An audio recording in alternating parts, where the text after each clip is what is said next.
Pinagbubura na ni Julia Barreto sa IG ang ilang mga larawan nila ni Gerald Anderson na magkasama.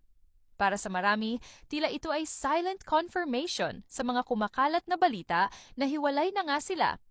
Huling beses na nakita sila na magkasama ay noong birthday ni Julia noong Marso. Mula noon, napansin ng netizens na tila nanlamig na sila sa social media. Hindi na nila nilalike ang posts ng isa't isa at wala na ring mga komento gaya ng dati. Nagbakasyon si Julia nang mag-isa sa Egypt noong Holy Week kung saan naglagay siya ng mga caption na tila reflective. Samantala, umuwi naman si Gerald sa kanilang probinsya at nag-post ng caption na "Just peace and waves away from the city stress." Sa pinakahuling IG post ni Julia, makikita siyang nasa tabing dagat. Si Gerald naman ay nasa bukid, camping kasama ang kanyang ina at ilang kaibigan. Ayon sa ilang fans, baka simpleng tampuhan lang ito. Pero may ilan ding nagsabing, Julia deserves someone better.